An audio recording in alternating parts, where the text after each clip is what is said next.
work for Jinko Solar, the largest PV module manufacturer and supplier with headquarters in Shanghai, China, and also operations in over 140 countries in the world across all the 7 continents.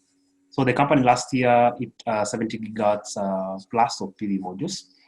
And also it's aiming at achieving close to 100 gigawatt plus by the end of 2021. So we also recently launched our solar storage solutions, and also started supplying for some projects in Africa, US, and also Middle East. So in my role, I'm currently in charge of technical support for the Sub-Saharan Africa region. This means that I'm responsible for pre-sales and after-sales support to our clients, who are in mostly all the countries in the region. So I also do support our R&D team by gathering and also understanding the region's market demands, which forms the basis of our technology, investment, and also product development.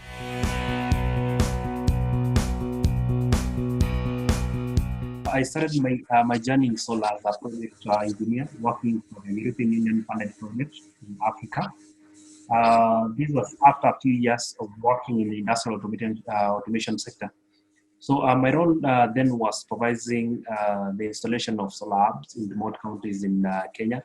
And the project was later expanded to other countries like Tanzania, Rwanda, Ethiopia, and also Ghana. So I would say that it was quite exciting with the travels, getting to know new technologies every day, since the solar industry in the region back then was still not mature.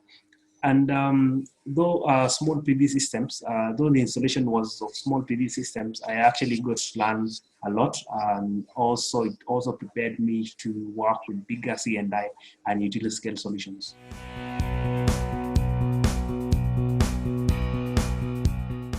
But my most memorable moment in solar was working on a mini grid project in one of the most volatile country in Africa, that is Somalia, to power 3,000 plus households.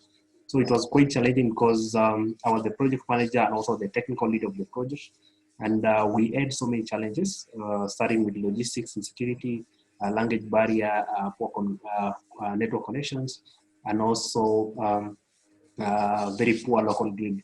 So I remember we had a very difficult time during commissioning because we were integrating to a very poor local grid. So, but despite all the challenges, we actually managed to complete and commission the project as required.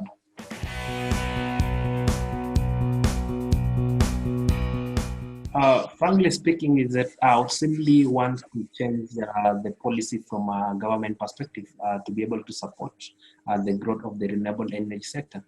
One is that the EU taxation on solar PV components is actually an hindrance to the reducing of the cost of solar PV, and also making it more competitive than other sources, energy sources like hydro and also geothermal.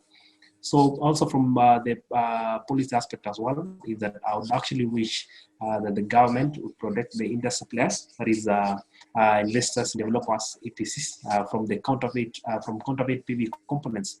It's a big challenge in Africa, as now we are seeing many projects failing or underperforming with less than 5 years of operation. So the reliability has caused a lot of ideally uncertainties and in the project economics. And right now, as an initiative, is that with my employer, that is Jinko Solar, we've already started taking steps in educating the market on the importance of investing in reliable technologies that will last for at least the estimated life of the project.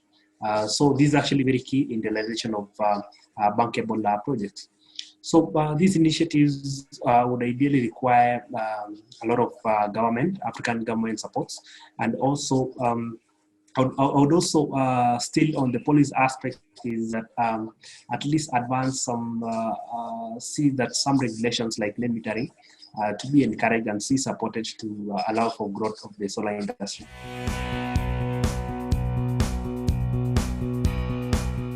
In 2020, we went to the lowest in the solar PV industry, and what I'm saying is that for the next 12 or 24 months, we're actually going to bounce back, and of course, from COVID-19 and each new high levels. So I know that the market has been hit badly by the increase in PV component prices, mainly because of market supply and demand forces and also inflation.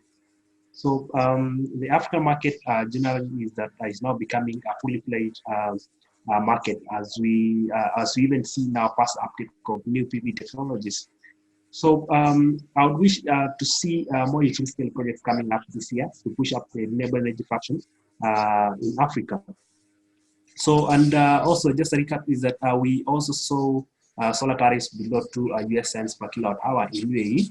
And hopefully, we are going to reach our lowest solar plant tariff in Africa region this year or beginning next year. And we've also seen that there's some other new technologies coming up, like the floating solar PV and also PAPV, that are actually taking shape worldwide. And I think also there'll be colossal developments this year in the African region.